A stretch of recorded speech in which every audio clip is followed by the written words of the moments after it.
ससुर अब का बाकी रहा है। जिस दिन से तुम्हारे चरण इस घर में पड़े हैं, इस घर को ग्रहण लग गया है। मामा, अब हम समझा हूं कि हमारी बहन तुम्हें जन्म देते ही क्यों मर गई। हाँ, तुम भी हमारी छाती पर बैठकर तांडव करो। वो पता चला का राजू का? नहीं, ठाकुर उसे किस बिल में ले छुपा है इसका अभी तक तो पता नहीं चल सका। लेकिन हाँ, उसकी माँ डॉक्टरनी के पास रहती है, इसका पता चल चुका है। बुड़बक, हम का उसकी माँ के साथ रासलीला खेलूंगा? अरे राजू कहाँ है राजू?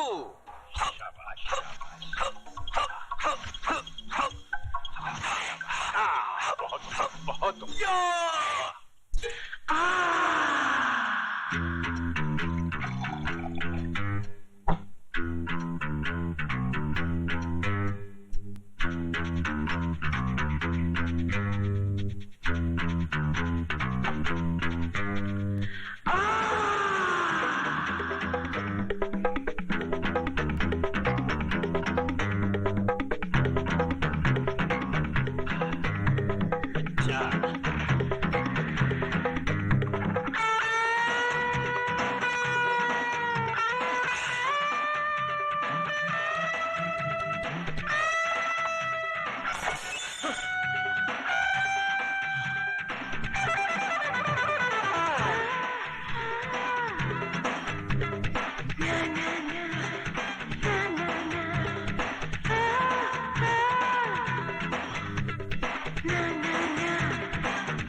ईमानदारी का डंडा बजाता है, हरम शरीफों को सताता है। लाल बिहारी जी, आप शायद हमसे हमारे बारे में ही पूछताछ कर रहे हैं। देखो, हम बहुत टेंशन में हो, हमारा माथा बहुत कनक रहा है। हमरे अखाड़े का तीसरा पहलवान मार दिया है बचकुंडे ने, और तुम हो कि वो क्या कहते हैं उसको, हाथ धरे बैठे हो। हाथ पर हाथ धरे कहाँ बैठे हैं बिहारी जी, हमारी कोशिश जारी है, सबूत की तलाश है। आप एक काम कीजिए, तीसरी कंप्लेन भी लिखवा दीजिए। बात दरोगा जी, बात सरकारी सुझाव दे रहे हो।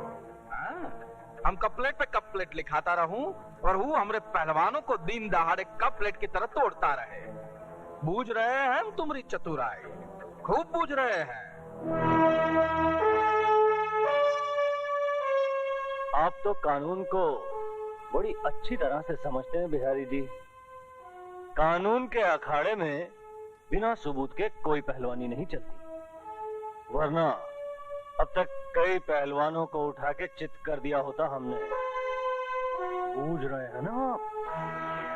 बुझाया, लेकिन जब तक आपको बुझाएगा तब तक हमारा अखाड़ा चटियल मैदान बन जाएगा और वो कल का लौंडा हमारी छाती पे चढ़कर तांडव करेगा। क्यों? बड़े बुड़बक हो।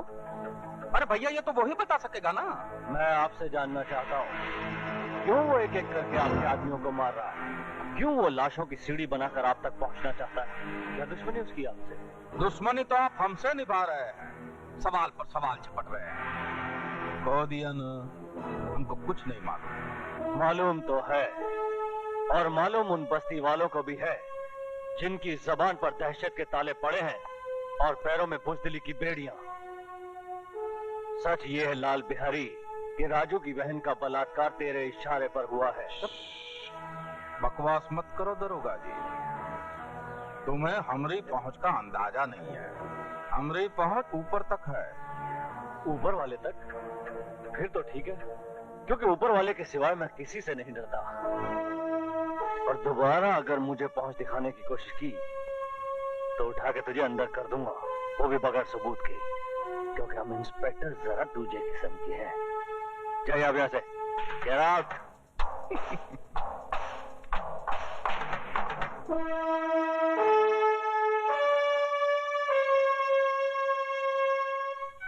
सुमन,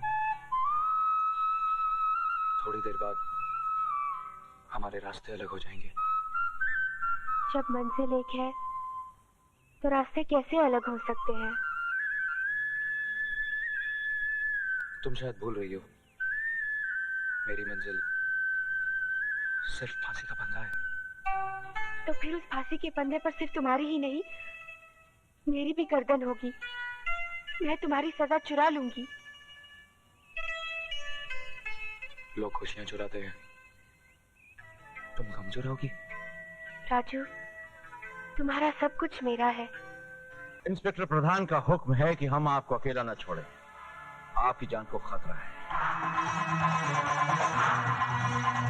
चल भैया, बिल्ली रास्ता काट गई। मामा, यहाँ भी पुलिस?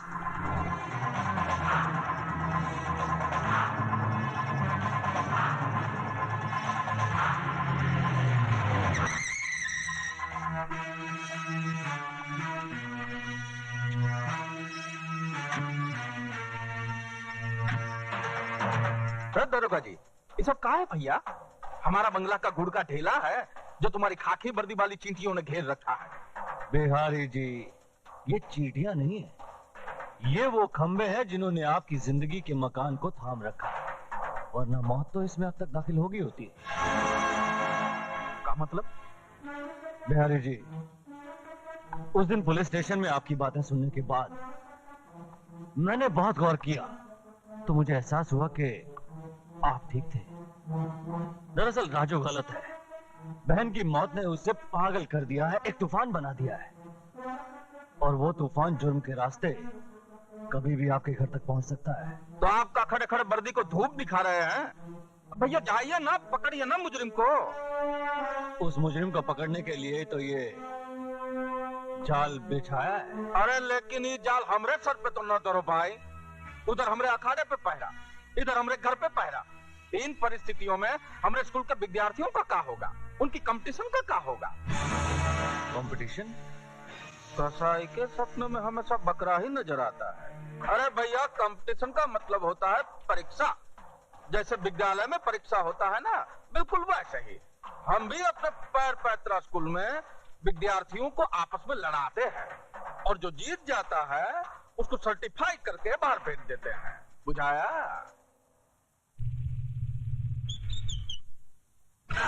स्विमिंग पूल में दारू पीने का मजा ही कुछ और है।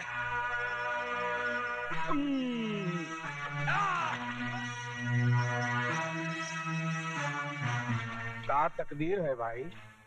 पहले ये स्विमिंग पूल में सुंदर सुंदर कन्याएं नहाया करती थी, अब ये भैंसा जल क्रीड़ा कर रहा है।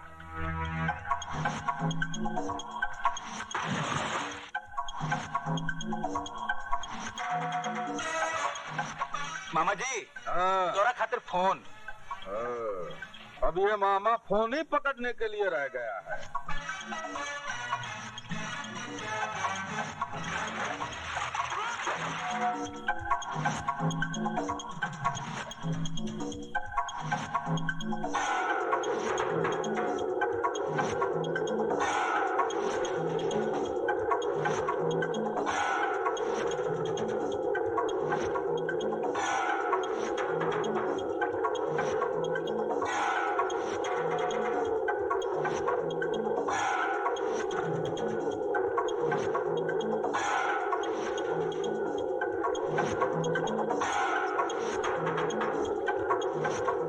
अरे भैंसा कहाँ गया भाई? मछरिया बन के अंदर ही घुसा हुआ है का?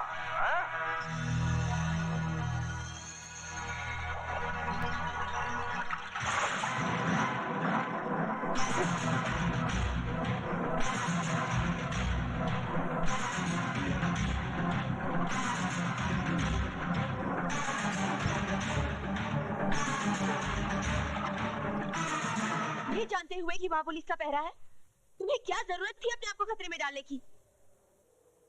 अगर तुम्हें कुछ हो जाता कुछ नहीं होगा मुझे, और अगर होता है तो हो जाए। अभी भी उन दो हरामजादों की गर्दनें मेरे हाथों से दूर है। समझ में नहीं आता उन दो सांपों को बिल से बाहर कैसे निकाला जाए। इसकी तरकीब भी मैंने निकाल ली है बेटे। मेरे पास वो बीन है जिसकी आवाज तो क्या, उसकी शक्ल देखते ही वो दोनों बिलों से निकलने पर मजबूर हो जाएंगे।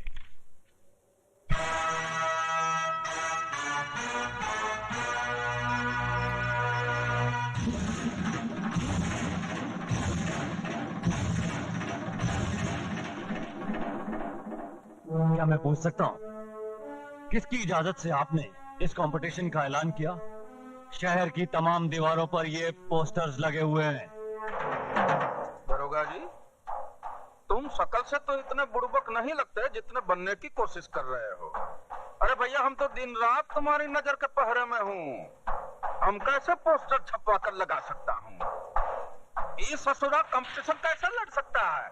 ये तो हमारे स्कूल का विद्यार्थी है ही नहीं, ये तो राजू है।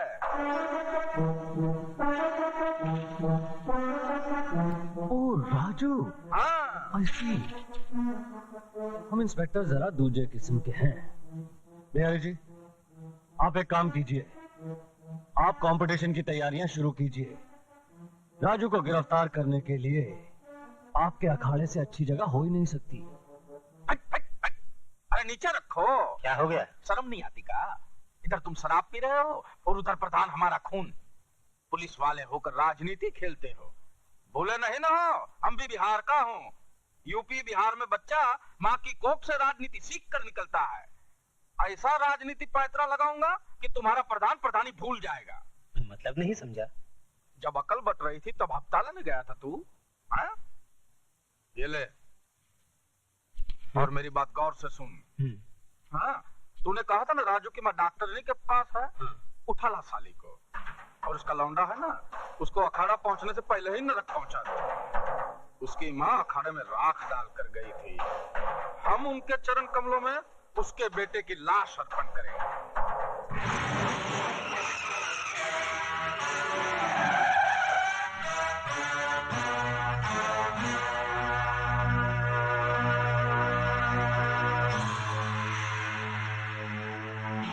अच्छा हुआ शिकार शिकारी के सामने खुद आ गया, मेरा काम और आसान हो गया।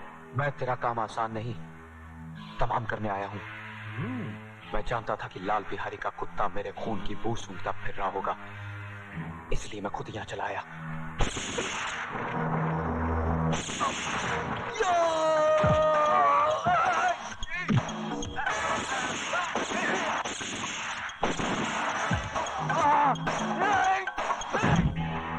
अब गोलियां भी खत्म हो चुकी हैं।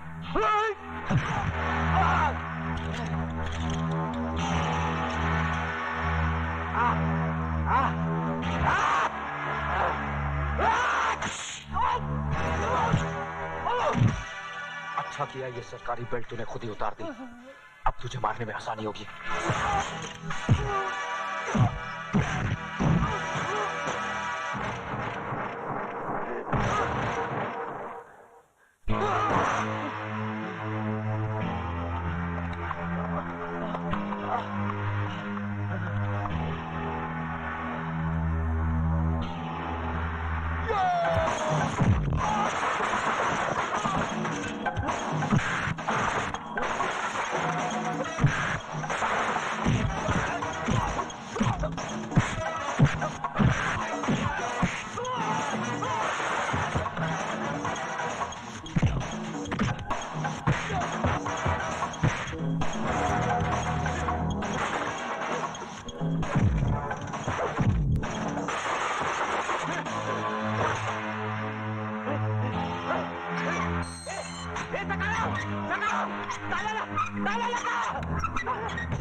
मेरी बच्ची को बचा लीजिए। वो लोग उसकी इज्जत लूट लेंगे, मैं आपके पाँव पड़ते हैं। इज्जत लूटी तो नहीं ना? जब इज्जत लुट जाएगी कंप्लेंट लिखाने चलिए ना। क्या कमीने?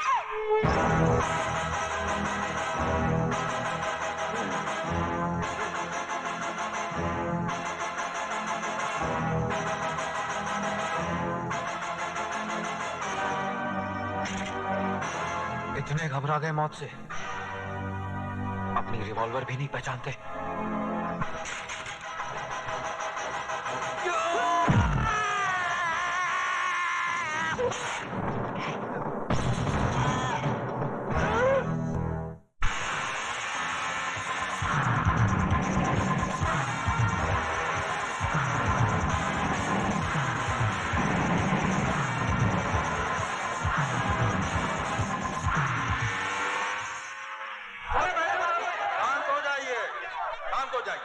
हम आपकी बेचैनी और परेशानी का कारण अच्छी तरह जानता हूं, लेकिन जिस पहलवान ने तमाम शहर में पोस्टर छपवाकर यह ढिंढोरा पिटवाया है कि उसने सिर्फ दुर्योधन से ही मार खाने का, हड्डी तुड़वाने का इरादा कर लिया है, अगर वो पहलवान ही नहीं आया तो ये खेल कहां से होगा?